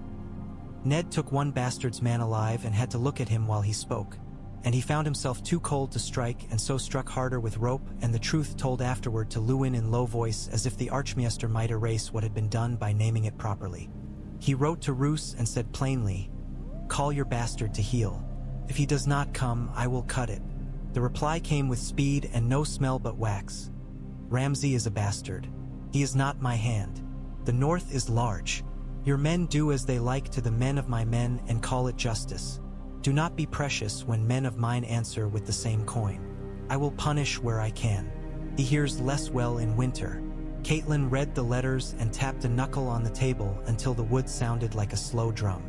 The truth, she said, does not matter to him except as a rope to pull when he wants a bell to ring. He will claim ignorance until we accuse, and when we accuse he will claim obedience while readying a knife. If we are to cut, it must be once. It must be just, Ned said. It must be effective, she said, and there was no conflict in her tone, only a woman's blunt accounting of what justice becomes when winter drains it. They waited and set their traps. They taught dogs to seek men who smelled like the oils the bastards favored. They kept small folk behind their walls and sent riders to escort those who could not walk. They found 3 girls alive and broke the ropes around their wrists and took them to Winterfell and let old women wash their hair and talk them back to a place where they remembered they were human. The 4th girl had been given to the snow with the carelessness men reserve for the things they hate in themselves. Ned sat with her father a long hour and said less than 10 words, and all of them hurt. Fathers do not forget who says nothing with them. It is a language. When the cold grew worse, when the men at the wall began to talk of a sound like glass breaking under snow the nights the moon bent low, when dragonglass knives began to look like crosses and charms, Ned called another moot, this one not of lords but of all who lived within 3 days' walk. The great hall filled with breath and wool and the small noises men make when they are trying to decide if they are afraid. I bent once, Ned said to them, without dais, because a dais breaks a man off from his people and leaves him brittle. I bent because the South held my child. I will not bend to the cold. It is not a thing you can bargain with. It offers you silence and then it takes your teeth.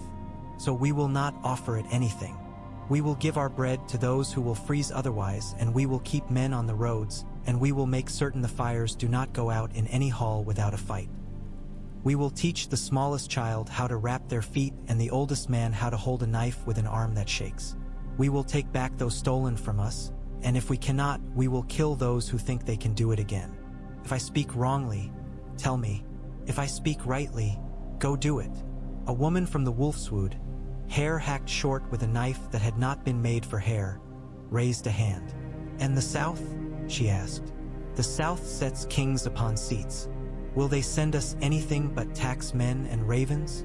Ned smiled in a way that did not move his mouth. The South will do what it always does when winter comes. It will talk of summer. We will write to them asking for salted fish and tar and coarse wool and plows that can break frost. We will send any letter that answers with the goods back with a thank you.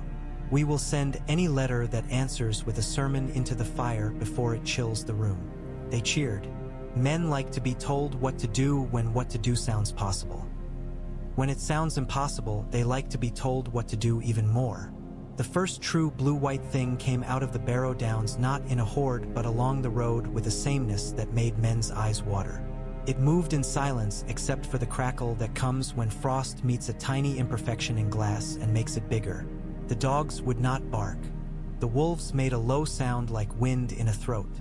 Ned stood with gravediggers and bear hunters and boys who had learned to pull fletchings between their teeth to test them. And he said, "Eyes." And arrowheads made of obsidian turned. The first hit and the first blue light went out like a candle pinched between 2 fingers. Men saw that and believed harder than any speech could make them. They shot until their arms burned. They stabbed when the things came closer. The things broke like glass that remembers it was once something else. When it ended, the snow was filthy with black shards and the air tasted of cold rock. A boy who had killed nothing but rabbits before sat down in the snow and laughed in small gasps until Osha smacked him lightly on the head and put a skin between his hands and told him to drink. "Remember how it broke," Ned told them. "Remember the sound. It will come to you at night. If it does, tell someone. Don't tell yourself it was a dream. We cannot afford men who prefer dreams to the sharpness of what is." He wrote the sound in a letter to John because he thought the watch should make a word for it. If men have a word for a thing, they can carry it without it eating them. He did not know what John called it when he read it by torch in a tower where ice crept down the walls like vines. But John sent back a note with a charcoal sketch of a face without a face and the pattern dragonglass makes when it fractures right. It was an ugly drawing, and Ned kept it by the maps. News came then like three things at once. Roose Bolton had found his bastard and chastised him with a public lecture delivered in a yard before 50 men. Stannis had liberated more Ironborn along the coast and written a letter with many therefores, in which he asked for men for a move on the Dreadfort because law and order, and in the Vale the Lord Protector sent out a letter sealed with the Falcon and the Mockingbird asking Winterfell to send a young noble to serve as page and learn the ways of the court, as if the court were a thing that renewed itself and could be kept fresh by the scent of honest snow. Catelyn held the last letter like a fish she did not want to touch any longer than needed. "He wants a hostage," she said. "He has one. He wants another so he can trade when the weather turns and his one becomes less valuable. Or he wants to see which boys we love," Ned said, "so he can write down their names for a day he plans. We will not send a boy he knows we love. We will not send one we do not. We will send a man who can eat Peter Baelish's riddles and turn them into waste." "Yon Royce," Robb said, thoughtful. "He is not ours to send, but he is the Vale's to annoy. He does not like the taste of Mockingbird. He will chew him. Write to Bronze Yon," Catelyn said. "Tell him we send our hopes that his patience outlasts our enemy's cleverness. There are weapons for men who will use them. Our enemy uses them." "What do we do about Bolton?" Robb asked, turning back to the map and the Dreadfort's long mouth. "Stannis will move whether we bless him or not. If he moves poorly, we will have a flayed man for neighbor. If he moves well, we will have Stannis for neighbor. One is uglier than the other. Which is uglier depends on the light," Ned said. "But both shadows fall across our snow. We cut if we can, and we let Stannis take credit if it pleases him to have it. I have no interest in being proud at a Bolton's victory." They moved. It was winter moving, not summer's wild rush. Men broke their pace to pull sheep into barns they passed. Women with knives at their belts walked with the baggage because a woman with a knife is often better with rope and a cough. The men of the Dreadfort did not expect men in white light and deep cold to fight like men in summer dew. The shock of it made some drop spears because fingers went their own way when asked to close over iron. Ramsay set fires because that is what he knew how to do, and the fires guttered when the wind funneled smoke back upon them. Roose's line bent as if he wanted to see what it felt like to bend and then straightened without pleasure. Stannis stood at the center with a sword that cut what it pointed at, and Davos shouted sums, and the numbers came up the right color. The dire wolves made the only clean lines in the whole thing, moving as if they had drawn the map themselves. Ned found himself in a yard that had once been a pig pen, snow trampled and pink, and in front of him a man whose cloak bore a flayed man that now looked like a child's cruel drawing after a rain. The man smiled with a mouth that did not know how to stop even when it should. He raised a blade and came on fast with the surety of someone who enjoys pain enough that if he earns it, it will not be wasted. Ned raised his, and the bones in his wrist remembered the old song.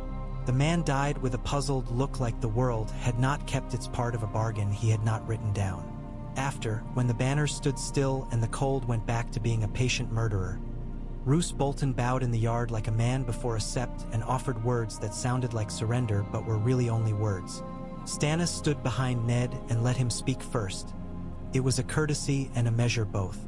"You broke the king's peace in the north," Ned said, each word quiet. "You broke my peace. You broke girls." Roose did not blush. "Men broke," he said. "Men break. Winter does it with fewer names." "Then I will give you names," Ned said. "Your bastards' men. The ones who thought small cruelties amused the winter. They will hang. Your bastard if we find him. You." He let the words sit like a blade in a sheath and watched Roose watch it. "You will sit in your hall and count turnips. You will send men when I ask. You will not leave your walls without my leave. You will never again write me a letter in which you pretend not to know what the men under your roof do in your name.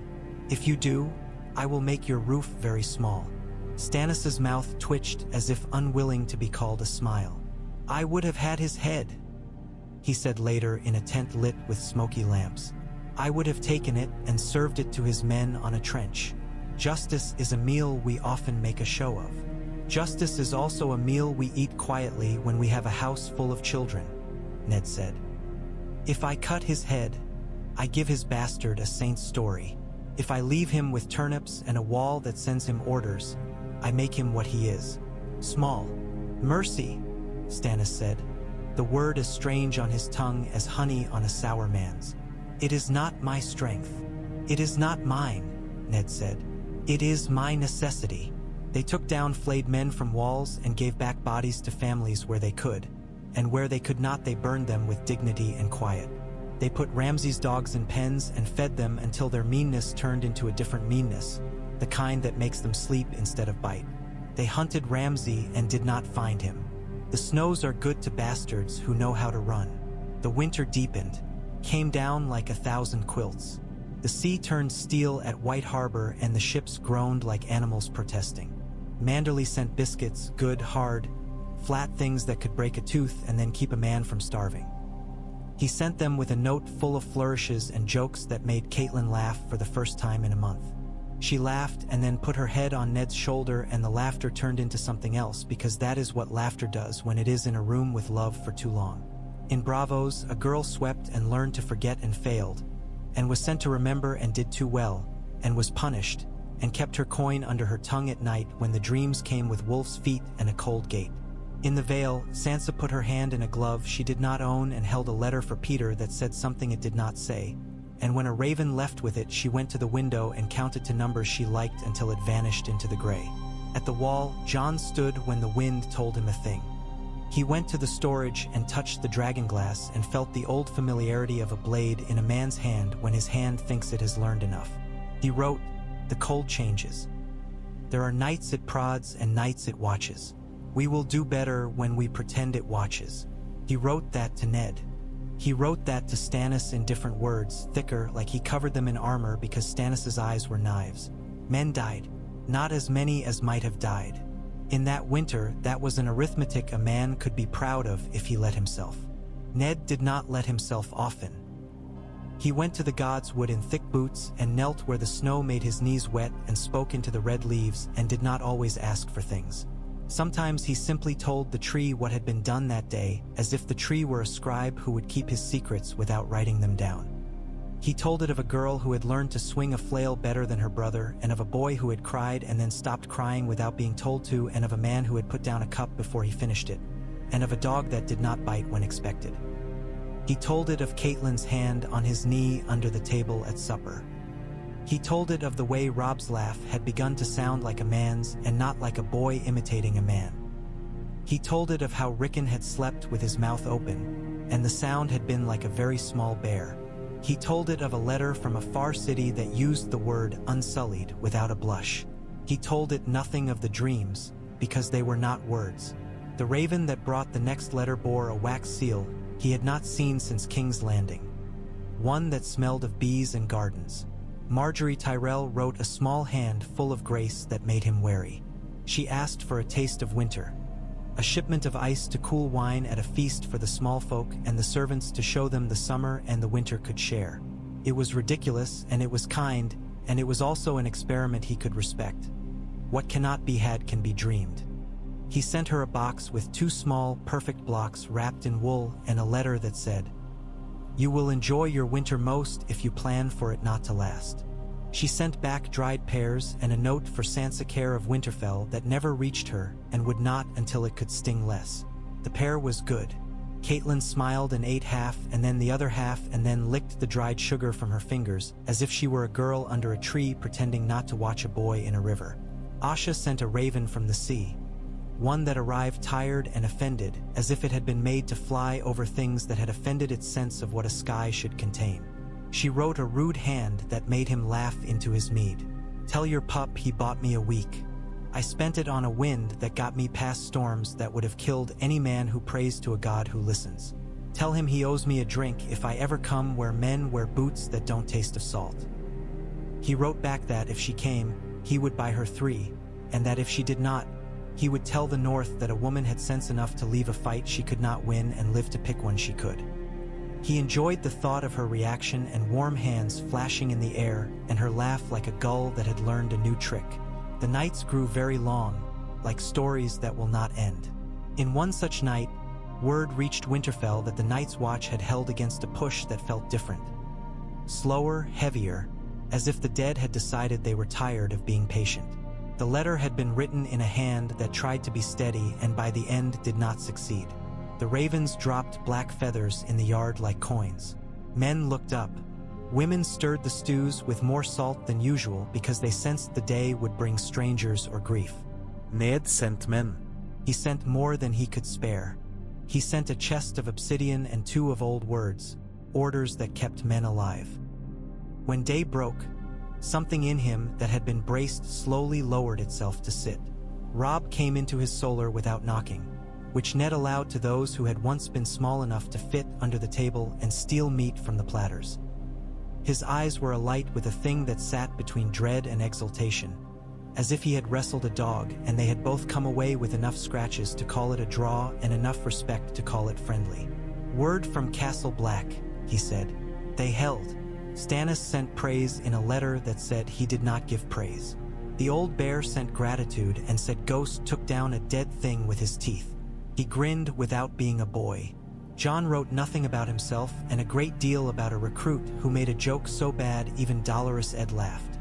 "Then the world tilts a little," Ned said, and there was a warmth in his chest that he did not entirely trust. "We will accept the tilt." They went down to the great hall together. Men were crowded in with their bowls and the noise was good noise. The fire had that deep steady tone which tells a man the wood has learned the shape of burning. Catelyn stood by the kitchen door with a list on her tongue and wrung warmth out of the room with the skill of a woman who has done it in 100 different conditions. Bran told him of a dream in which crows talked and he told Bran to write it down and then give it to Luwin and to no one else. Rickon tumbled across a bench and was caught by Osha without looking, as if she had a wolf's second sight. Theon came in with a limp that he hid and an air of not caring that he had learned to wear as armor. Bolton's man came and stood just close enough to hear and just far enough not to make a show of listening. Ned let him. He had nothing to hide except the names of those he loved, and those he hid behind whole buildings. The snow outside thickened and thinned, laid veils and took them away again, like a woman who cannot decide which dress suits her and enjoys the indecision. Ned went up to the battlements and watched the long white, and for the first time in many months the thought came to him like a mercy that he could sit here and die old and happy with winter as his companion rather than his foe. The thought astonished him so much that he laughed out loud, and the guard to his left gave him a quick sideways look and then looked away carefully, like a man who had stumbled upon his lord in prayer and wished to pretend he had not. He went down and did the work of a winter lord until his hand cramped and his eyes burned. He slept with Catelyn's breath even against his neck and the wind in the stones and no dreams. He woke and did it again. Somewhere beyond the fields the others walked and learned, too. Somewhere a girl with red hair called herself a stone and smiled like a wolf with courteous teeth. Somewhere a girl with a needle learned to put it away and take it out, and a man whose face was not his face counted names with a detached affection. Somewhere a lioness sharpened her fear until it shone and cut her own fingers, and a rose went on smiling because that is what roses do. Somewhere dragons breathed and men counted coins and thought themselves safe. Winterfell did not sleep. It rested like a man with one eye open.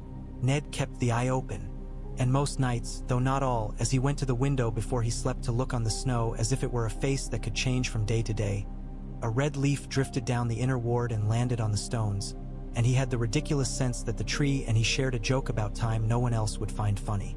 He kept it to himself. He had learned the shape of keeping. He had learned the kind that is not cowardice. The kind that makes room for spring to find its path when the white finally lifts, and men come out, blinking, to touch the stone of their houses and learn the names of the children who have grown a hand and a half since last they thought to notice. One dawn, dressed in pearl and iron, brought a visitor wrapped in furs too fine for a Northman and too practical for a Southron lord. The guards at the gate hesitated and then let him in because his name had an old taste, like a word their grandfathers had said with respect. Howland Reed stood in the yard like a marsh ghost that had decided to be solid. He embraced Ned with a gentleness that made something in Ned's spine loosen. "You look like a tree," Howland said, amused. "You always did. Now you look like a cold tree that has decided not to break. You look like a man who has spent his life avoiding tables," Ned said, pulling back. "Chairs are dangerous," Howland said. "They lull a man into thinking his legs are not needed." He turned his head to look at the direwolves. "Your house keeps its symbols handy." "They often keep us," Ned said. Howland warmed his hands and said nothing until his fingers were no longer numb. Then he told Ned of dead things in the marsh that moved with a slowness that was patience and a hunger that was not. He told him Jojen's dreams had soured and become truer. He told him Mira had killed a thing that bled nothing and that she had smiled in a way he did not like for days afterward. He told him the neck would flood soon in its trickleway and make the causeway a trick and a trap. Good for the north, bad for those who must cross with carts. He told him of frogs with white bellies turned up by the hundreds, belly to sky, and of the old songs the crannogmen had dusted and sung when the fog came and did not lift for a week. Ned listened, and when it was time to answer, he did not say he was sorry or that winter did not care about frogs. He said, "We will keep men on our side of the stones. We will send none to die in a bog when the wall needs them. We will send you rude things from White Harbor that will last longer than fish. You will send me men who can vanish if stabbed and appear behind the stabber." Howland smiled. "I have always liked your bargaining," he said. "It is like weather. Comes and then it is. One can prepare, but one should not complain." They sat by the fire and Lewin brought spiced ale, and Howland told stories of Lur and little and dwarfish kings who had once lived in mounds now nothing but lumps, and Ned felt suddenly, sharply, the feeling a man has when he sees a path he had walked as a child and realizes his steps fit it still, even after all he has put in his legs. They did not speak of towers with blue roses until late, when the fire had burned down to that comfortable red that makes old men clear their throats and young ones lean closer. "Some truths," Howland said finally, not looking at him, "we keep because no one will benefit if we spend them. Some we keep because to spend them would be to spill out the content of a cup and leave men with nothing to drink. Some we keep because we are cowards. Some we keep because we are clever. Lyanna would have laughed that we argue which is which. She would have made fun of us both. She would have loved your daughters. She would have liked Arya," Ned said, his mouth suddenly dry. "She would have thought Sansa too careful. And then she would have taken Sansa into a field and taught her to stain her dress and laugh. And Sansa would have taught her to curtsy without stumbling," Howland said. He wiped his mouth with the back of his hand. "The South makes new kings. The North holds a wall. That is probably right." The old men would nod. The gods would shrug. "Do you sleep?" "Sometimes," Ned said. "Good," Howland said. "The men who do not sleep are always the ones who pretend they found things in their dreams that no one else could see. They are also the men who trip on stairs." He stood, put his hands on Ned's shoulders a moment as if feeling whether the bark had rot, and then went, leaving a smell of wet reed and old stories. Spring would come. It always did. Men used to say it like a prayer. Now Ned said it like a weather report he delivered with care. He imagined Sansa standing at a different window counting ships that came into a harbor that never froze, and Arya in a house with no windows learning the names of men she would kill and the better names of men she would not, and Jon on a wall learning that leadership is not the right to speak first but the requirement to speak last. He imagined Robb walking in a field with mud sucking at his boots and devising irrigation ditches, the kind of plan that saves more men than a cavalry charge. He imagined Rickon growing into his teeth and learning to stop biting those who didn't deserve it. He imagined Bran in a dream that was also a map and a warning and perhaps a promise, though he could not see that far.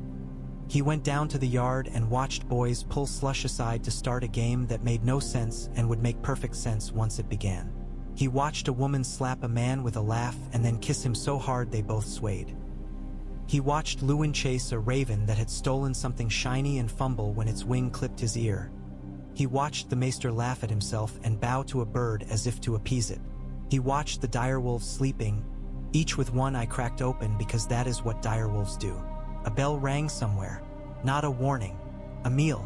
He went toward it, and for a moment he felt the world balance correctly under his feet, as if he had placed his weight and the earth had said yes. He thought about the day at the September when he bent his head and placed his forehead on rough wood and tasted the splinters and salt and shame and his daughter's breath in the air. And he thought, if I had not none of this, there are less honorable reasons to live. Snow fell, fire burned, men worked, the wall stood, the South made theater, the East muttered dragons.